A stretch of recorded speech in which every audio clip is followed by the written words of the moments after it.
is always changing. From the moment of conception, what we understand from Vedic literature, what is conception? That the Atma, the soul, is placed under the supervision of the higher beings. Karmana daiva netrena jantur deho papate. How does it happen? It's described in Srimad Bhagavatam. That higher beings, that means Paramatma, the super soul, the Supreme Lord who oversees everything, along with his appointed agents, various demigods, they assess the situation of a person who is ready to take a human birth, a soul who is ready to take a human birth, maybe coming from up from the heavenly planets, maybe coming from down, having been through various lower forms of life, is now ready to enter a body, and they see what is the suitable body for this soul to enter. What kind of situation do they require to be placed in according to their karmana, according to their previous activities? That's a broad term, karmana, because it also involves the consciousness of that living being and his desires. We get what we desire, we get what we deserve. Both things are there. So under the supervision of the Supreme Lord and other higher beings, conception means that the Atma is placed within a piece of a cell of semen.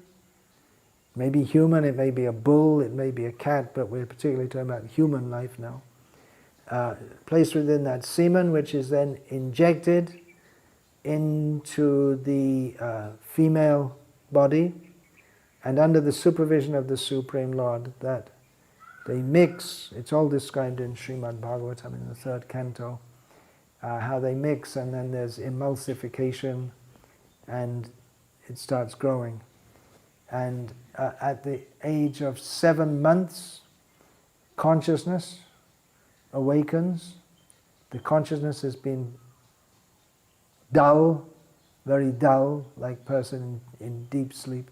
The consciousness awakens, and within the child in the womb, and then at 9 months, actually 10 months according to the Vedic system. If we take the lunar months, it's more like 10 months.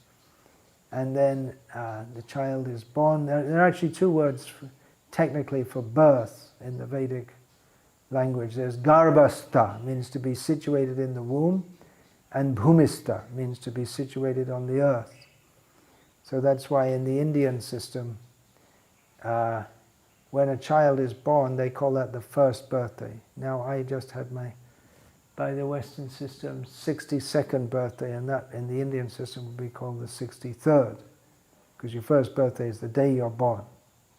So what they call a birthday in the Western system is the first birthday would be the first anniversary. Anyway, the point, so you get a body, right, you got a body. It's a very small body. It's changed from the point of conception to the point of delivery. Massive change. Huge. The biggest change that the body goes through is not death, but between conception and birth. And then rapidly change goes on also after that. So much so that if you see a 2-year-old child and then you come again after 2 more years, you can hardly recognize they've grown so much. It's a common thing that we see a child, maybe a young child, and then we see after 2 or 3 years and it's grown so much and we become surprised. Happens to me a lot because I travel around a lot and meet people with their children. So the child grows up, and that's changing means changing. So this verse in Gita gives the idea, or the understanding would be better, the understanding that we change from childhood, change of childhood, and then we go through youth, adulthood, old age, and death is another change. That's all. The body changes, the soul stays the same. And in this verse, dhiras tatrana muhyati. In this matter, persons who are of sober intelligence, they're not bewildered. Everyone in this world is bewildered. He died. Or I will die. Everyone becomes bewildered. But one who knows these facts become unafraid. They know we have to die. Everyone should be. The whole point of Bhagavad-Gita, or one of the main points, is to make us dhira, of steady intelligence, sober intelligence, and know that someone is dying, I'm dying, everyone is dying. Someone dies, it's just a change of body.